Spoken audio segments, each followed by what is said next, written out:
सत्यनारायण भगवान की जय। अथ द्वितीय अध्याय। भगवान की कथा का दूसरा अध्याय संस्कृत पारायण भाव से श्रवण करिए।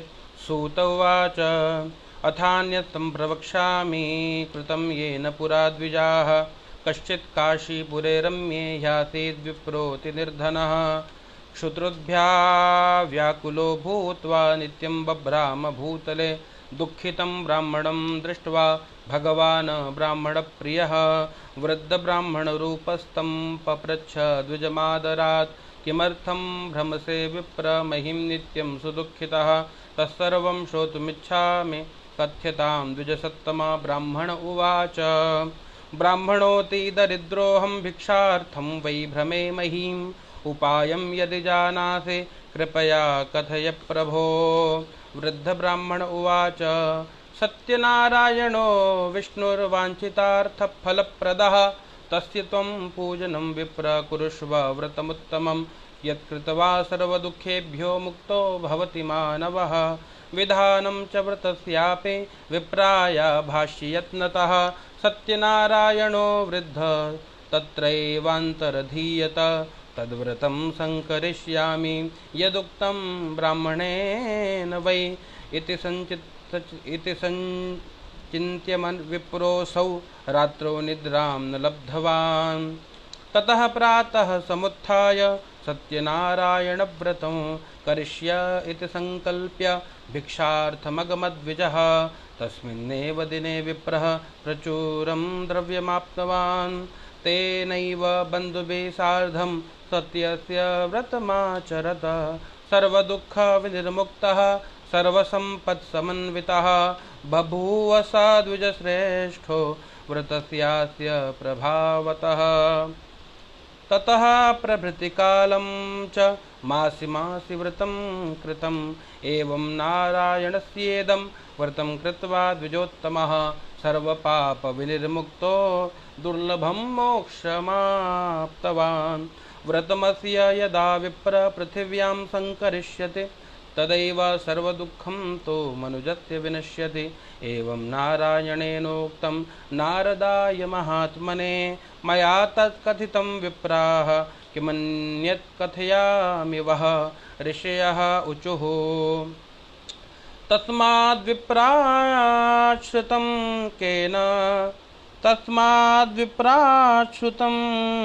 केन पृथिव्यां चरितं मुने तत्सर्वं श्रोतुमिच्छामः श्रद्धास्माकं प्रजायते।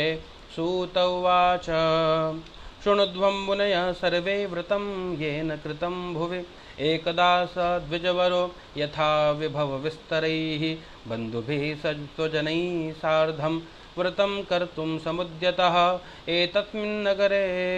एतस्मिन्नन्तरे काले काष्ठक्रेता समागतं बहिः काष्ठं च संस्थाप्य विप्रस्य गृहमाययौ तृष्णया पीडितात्मा च दृष्ट्वा विप्रं कृतं व्रतं प्रणिपत्य द्विजं प्राह किमिदं क्रियते त्वया कृते किं फलमाप्नोति विस्तराद् वद मे प्रभो। विप्र उवाच सत्यनारायणस्येदं व्रतं सर्वेप्सितप्रदं तस्य प्रसादान् मे सर्वं धनधान्यादिकं महत् तस्मादेतद्व्रतं ज्ञात्वा काष्ठक्रेतातिहर्षितः पपौ जलं प्रसादं च भुक्त्वा स नगरं ययौ।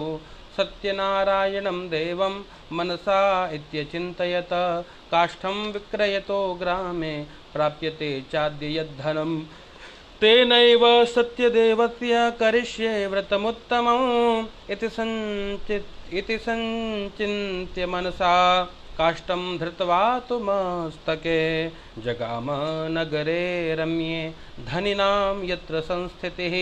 तद्दिने काष्ठमूल्यं च द्विगुणं प्राप्तवानसौ। ततः प्रसन्नहृदयं सुपक्वं कदलीफलं शर्कराघृतदुग्धं च गोधूमस्य च चूर्णकं कृत्वैकत्र सपादं च गृहीत्वा स्वगृहं ययौ।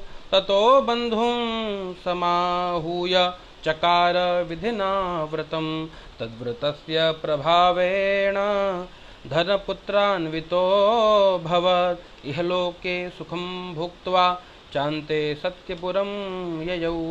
जय जय श्री स्कंद पुराणे रेवाखंडे सत्यनारायण व्रतकथायां द्वितीयोत्सवः। प्रेम से बोलिए सत्यनारायण भगवान की जय।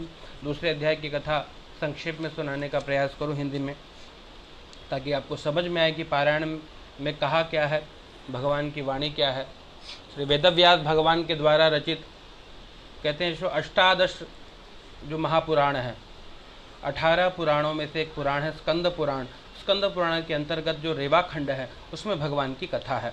तो कथा के दूसरे अध्याय में क्या है, तो श्री सूत जी महाराज कहते हैं कि हे ब्राह्मणों, अब मैं पुनः पूर्व काल में जिसने इस सत्यनारायण व्रत को किया था उसे मैं विस्तार पूर्वक कहूँगा, किसने भगवान की कथा करी, और आप लोग भाव से श्रवण करी।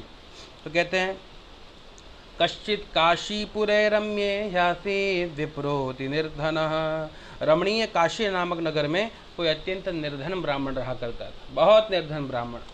और निर्धन ब्राह्मण क्यों था? क्योंकि जीवन में याद रखना, आपके जीवन में दुख इसीलिए है क्योंकि कोई ना कोई पाप है। जीवन में पाप का फल है दुख, और जीवन में पुण्य होगा तो सुख की प्राप्ति होगी। और वृद्ध ब्राह्मण रूपत्वं प्रपच्छ पप्रच्छ द्विजमादरा। क्या था, जब काशी में वो जो निर्धन ब्राह्मण रहा करते थे, भूख और प्यास से व्याकुल होकर यहाँ वहाँ भटकते थे, भिक्षा याचना करते थे, और नित्यम बभ्राव भूतले, फिर भी कहते हैं कुछ उससे भरण पोषण नहीं हो पाता था, परिवार भूखा सोता था। और जब परिवार को दुखी देखते तो ब्राह्मण देवता बहुत दुखी होते, भगवान को पुकारते, हे ठाकुर जी दर्शन दीजिए, आपके दर्शन मात्र से व्यक्ति का पाप नष्ट हो जाता है, कृपा करिए। भगवान से प्रार्थना करी है, मेरा श्री वैष्णव परिवार हरि आ जाओ एक बार, ओ हरि आ जाओ, हरि आ जाओ, हरि आ जाओ, हरि आ जाओ, नित बहती असुवन धार, हरि आ जाओ एक बार। भाव से भगवान को बुलाया है। श्री ठाकुर जी आए हैं, और भगवान कहते हैं क्यों? क्योंकि भगवान ब्राह्मण प्रिय, भगवान को ब्राह्मण बहुत अधिक प्रिय हैं। तो श्री ठाकुर जी प्रसन्न होकर के ब्राह्मण के उस करुण पुकार को सुन करके वहाँ पधारे हैं। कहते हैं वृद्ध ब्राह्मण रूपस्तम, एक बूढ़े ब्राह्मण का रूप लेकर के आए, और बूढ़े ब्राह्मण का रूप लेकर के और पप्रच्छा द्विजमादरात्, आदर पूर्वक पूछा है कि हे देवता, हे भूदेव, हे ब्राह्मण देव, आप क्यों दुखी होकर इस पृथ्वी पर विचरण करते हो? आप तो ब्राह्मण हो ना। और कहते भैया ब्राह्मण तो जगत गुरु है, और आप ब्राह्मण होकर के दुखी हो। तो कहते हैं तत्सर्वम श्रोतुमिच्छामि कथ्यताम द्विजसत्तमा, हे ब्राह्मण देव अपनी कथा सुनाइए। याद रखना ब्राह्मण क्यों दुखी है, बहुत चिंतन का विषय है। ब्राह्मण स्वकर्म को छोड़ करके कहते हैं पर धर्म में लग गया है। आजकल सुनाई भी पड़ रहा है, कुछ तथाकथित साधु संत अली मौला अल्लाहू अल्लाहू कर रहे हैं। आवश्यकता नहीं है इसकी। ब्राह्मणों को क्या आवश्यकता? ब्राह्मण हरि नाम जपे, ब्राह्मण राम नाम संकीर्तन करे, कोई आवश्यकता नहीं। क्यों? क्योंकि स्वधर्मे मरणो श्रेय पर धर्म भयावह, अपने धर्म में मर जाना श्रेष्ठ है, लेकिन पर धर्म बहुत ही घातक होता है। ब्राह्मण इसीलिए दुखी है कि वो अपने धर्म को भूल गया, वो अपने कर्म को भूल गया। ब्राह्मण संध्या उपासना भूल गया, ब्राह्मण जप तप करना भूल गया, ब्राह्मण ने यज्ञोपवीत त्याग दिया, ब्राह्मण ने चंदन त्याग दिया, ब्राह्मण ने शिखा सूत्र को त्याग दिया, इसलिए ब्राह्मण दुखी है। और जब तक ब्राह्मण के पास गायत्री है तब तक ब्राह्मणों का कोई अनिष्ट नहीं कर सकता। लेकिन ब्राह्मण क्यों दुखी है? इसीलिए दुखी है क्योंकि जो ब्राह्मण पर धर्म की ओर आकृष्ट हो रहे, जगत को रिझाने का प्रयास कर रहे हैं, यजमान कैसे मानेगा, उसके लिए खूब अनेक प्रकार के जो कर्म कांड के कर्म का भी लोभ किया जा रहा है आजकल, तो ब्राह्मण इसीलिए दुखी है। अगर भूदेव अपना अपना कर्म भली भांति निर्वहन करे तो ठाकुर जी भी ऐसे ब्राह्मणों को बहुत प्रेम करते हैं। कहते भगवान ब्राह्मण प्रिय, तो भगवान ऐसे ब्राह्मण से प्रेम करते हैं, ऐसे ब्राह्मण भगवान को प्रिय भी हैं। इसीलिए तो यहाँ पे ब्राह्मण देवता बहुत दुखी थे और ब्राह्मण देवता ने भगवान को हाथ जोड़ करके प्रणाम किया और कहा कि ब्राह्मणोति दरिद्रो हम भिक्षार्थम वै भ्रमे महिम, मैं दरिद्र ब्राह्मण हूँ हे देवता और भिक्षा के लिए यहाँ जगत में याचना करता हूँ, विचरण करता हूँ।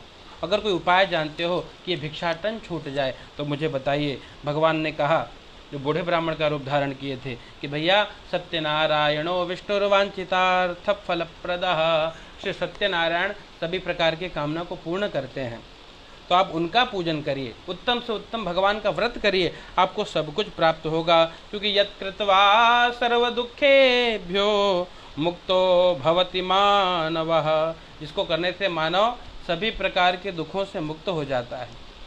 और विविधानम च व्रतस्यापि विप्राया भाष्य यत्नतः, भगवान ने पूरा विधान उनको बता दिया है और वहाँ से अंतर ध्यान हो गए हैं। अब जो काशी में जो दरिद्र ब्राह्मण, जो गरीब ब्राह्मण थे, उन्होंने विचार किया कि जो व्रत मुझे बताया है बूढ़े ब्राह्मण ने, मुझे वो व्रत करना चाहिए। और इति संचिन्त्य विप्रोसौ रात्रौ निद्राम न लब्धवान, ऐसा चिंतन करके रात भर नींद नहीं आई। ततः प्रातः समुत्थाय, प्रातः काल उठने के बाद भगवान का स्मरण किया है, संकल्प किया क्या कि सत्यनारायण व्रतम, मैं क्या करूँगा, पहले भगवान का व्रत करूँगा। ऐसा संकल्प करके भिक्षा याचना के लिए, भिक्षा मांगने के लिए निकल पड़े हैं। और कहते हैं तस्मिन्नेव दिने विप्रः प्रचुरम द्रव्यम आप्तवान, आज भगवान के लिए मांगने निकले, बहुत कुछ मिला है, समाज ने भी सहयोग किया और बहुत सारा अन्न धन प्राप्त हो गया। बैठ करके भूदेव को बुलाया, ब्राह्मण देवता को बुलाया है और कहते ततः प्रभृति कालम च मासि मासि व्रतम कृतम, भगवान का व्रत किया, भगवान का पूजन किया। और तेनैव बंधुभिः सार्धम सत्यस्य व्रतमाचरत, बंधुओं के साथ, बंधु बांधवों के साथ भगवान सत्यनारायण के व्रत कथा को किया है।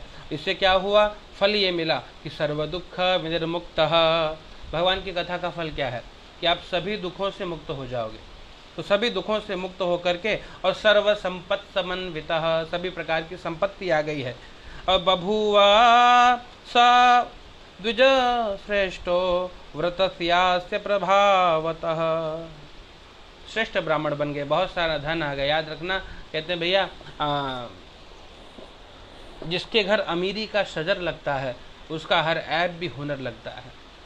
सर्वे गुणाः कांचनम आश्रयन्ते, अगर आपके पास सबसे बड़ा रुपया, टका धर्म टका कर्म टका ही परमम तप, ये जी कलयुग की विशेषता है। उनके पास भी जब बहुत सारा धन आ गया, बहुत सारी संपत्ति आ गई, उस दिन से लेकर के आज ठाकुर जी ने हमको सब कुछ प्रदान किया। कहते हैं मासी मासी व्रतम कृतम, हर प्रत्येक महीने भगवान के व्रत कथा को किया है और इससे क्या मिला, कहते भगवान की कृपा से सभी पापों से मुक्त हो गए हैं और अंत में जब शरीर त्यागा तो मुक्ति मिली है, मोक्ष प्रद को प्राप्त किया। तो ऋषियों ने कहा कि तस्माद् विप्राश्रुतम केन पृथिव्याम चरितम मुने, उस ब्राह्मण देवता से सुनकर किसने भगवान की कथा करी है, आप हमको बताइए। क्योंकि कथा सुनकर के श्रद्धा स्माकम प्रजायते, हमको श्रद्धा उत्पन्न हो रही है। सूत जी ने कहा कि शृणुध्वं मुनयः सर्वे व्रतम ये न कृतम भुवि एकदा स द्विजवरो यथा विभव विस्तरैः। अब ठाकुर जी ने जब सब कुछ प्रदान किया तो अपने बंधु बांधवों के साथ, ब्राह्मण देवता के साथ प्रत्येक मास भगवान की कथा करते। एक दिन भगवान की कथा कर रहे थे तो उनका एक मित्र वहाँ पर आया है, लकड़हारा, लकड़ी बाहर रख कर के ब्राह्मण के घर में गया है, बैठ कर के भगवान की कथा श्रवण करी है और कथा सुनने के बाद पूछा किया कर क्या रहे हो, आपने ये सब क्या किया। कहा हम भगवान की कथा कर रहे हैं। बोले इससे क्या मिलेगा, कहते हैं कि भगवान की कथा से सब कुछ मिलेगा, मुझे आज जो कुछ भी मिला है भगवान सत्यनारायण की पूजा कथा करने से ही प्राप्त हुआ है। ऐसे सुना, बहुत प्रसन्न हुए हैं और हाथ जोड़ करके प्रार्थना करी कि मेरे घर भी भगवान की कथा करी। तो जब इस प्रकार चिंतन किया तो जो लकड़ी के गट्ठर को पुनः सर पे रखे बेचने निकले तो कहते हैं द्विगुणम प्राप्तवा न सौ, तो कहते हैं पुण्य जब बढ़ा तो लकड़े का दुगुना मूल्य भी प्राप्त हुआ है, लकड़े का दुगुना मूल्य मिला। तो भाव से बैठ करके और भगवान की कथा श्रवण करने का संकल्प किया है, प्रसन्न हृदय होकर के पके हुए केले का फल, शर्करा, घी, दूध, गेहूं का चूर्ण, जो कुछ भी भोज्य सामग्री प्राप्त हुई, सवाया मात्रा में अर्पित किया है और लेकर के घर गए हैं। ब्राह्मण देवता को बुलाया, विधि पूर्वक भगवान सत्यनारायण का पूजन किया है, कथा श्रवण करी है। और इस व्रत के प्रभाव से तो क्या कहते हैं, तद व्रतस्य प्रभावेण क्या मिला, कहते धन पुत्रान्वितो भव, धन पुत्र आदि की प्राप्ति हो गई, जो निर्धनता थी वो दूर हो गई, धन धान्य बढ़ गया और पुत्र पौत्र आदि बढ़ गए, मिल गए। और कहते हैं वो भगवान के आशीर्वाद से जो जो सुख चाहिए था, यह लोके सुखम भूत्वा, सभी प्रकार का सुख श्री ठाकुर जी के आशीर्वाद से प्राप्त हुआ है। और अंत में जब शरीर छोड़ा तो सत्यपुर भगवान सत्यनारायण के धाम को गए हैं। प्रेम से बोले सत्यनारायण भगवान की जय। जय जय श्री जय जय श्री स्कंद पुराणे रेवाखंडे सत्यनारायण व्रत कथायाम द्वितीयोत्सव। प्रेम से बोले सत्यनारायण भगवान की जय।